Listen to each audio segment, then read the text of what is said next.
say more. I have a very good news to tell you, as I have just released a new horror thriller called Without a Trace. So, to let you know all about it, I have prepared a questions and answers. In video. Question 1.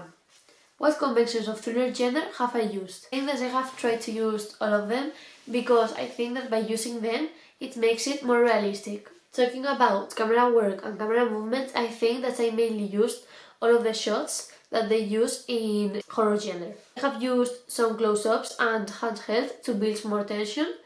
I have also used long shots and pan movements, as it is a very typical shots and movements used in horror genre.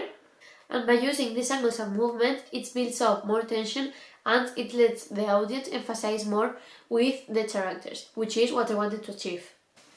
Then, talking about the characters, I chose one kidnapper, which is the stepfather.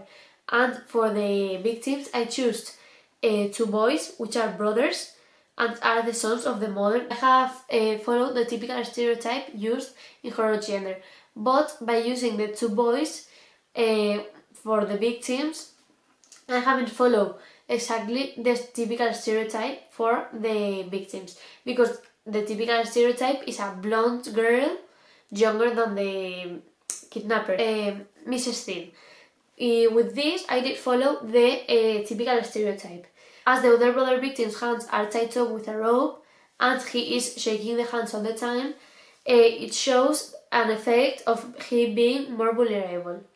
The small brother appears crying and pale, which is again an effect of them being vulnerable. Then, locations. The locations were easy to find for me, as the workshop is where my father works, and it was a dark and creepy place for filming, so I chose to film there as we're in a pandemic and we don't want it to take risks of filming in a public place. The workshop is also a little bit isolated from the city center, so it was a good place to film. The other location that it was the boat, which we filmed inside the sea, so it is also isolated.